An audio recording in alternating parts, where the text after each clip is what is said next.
Mi nombre es Eva Hernández, ¿sí? Yo soy consultora y formadora en gestión del cambio.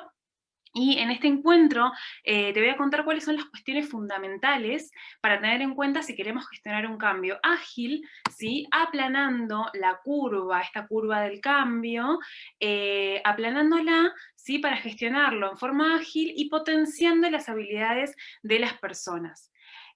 ¿Por qué esto es muy importante hoy en día? Porque justamente la transformación está revolucionando el mundo empresarial y hay una creciente necesidad de desarrollo de proyectos de cambio, de proyectos digitales, y entonces es muy importante poder entender cuál es el proceso natural por el que las personas pasamos ante un cambio, ¿sí?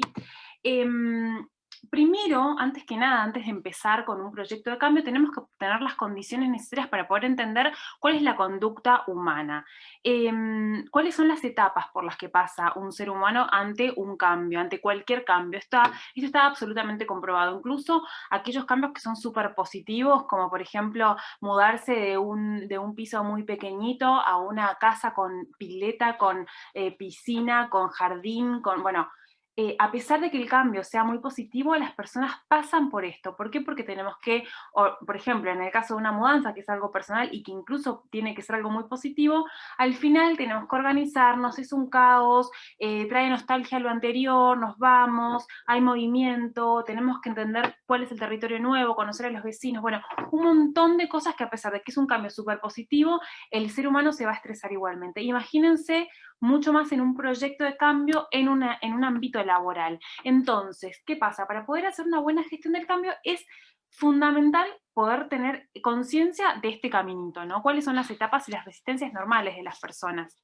Em, a ver, ¿qué pasa con la transición efectiva? ¿Sí? Nosotros tenemos que tratar de llegar a ese objetivo, que desde el ASIS, que es la crucecita azul, hasta el Chubí, que es donde queremos llegar, que las personas lo pasen lo mejor posible y que además sean mucho más productivas.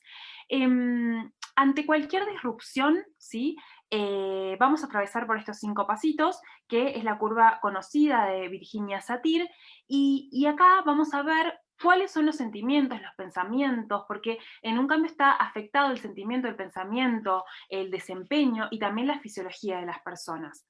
Vamos a hablar de la primera etapa que se llama late status quo. Acá podemos ver cómo las personas están obviamente en su normalidad. Ahí es todo cómo fluye, digamos, estoy en mi zona de confort porque es lo que manejo, porque me siento cómoda, porque es como siempre lo hice, ¿no? Siempre lo manejo así, entonces es mi zona de confort. El segundo punto, tenemos la resistencia. ¿Qué pasa?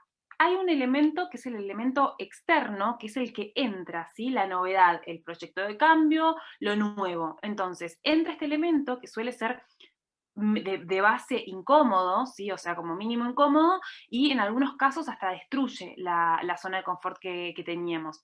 Entonces acá lo que surge humanamente es incertidumbre, ¿sí?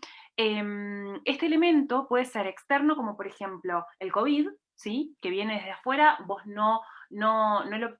A ver, no lo tenías dentro del mapa de lo posible, una pandemia, o puede ser interno, un cambio cultural o una nueva política organizacional.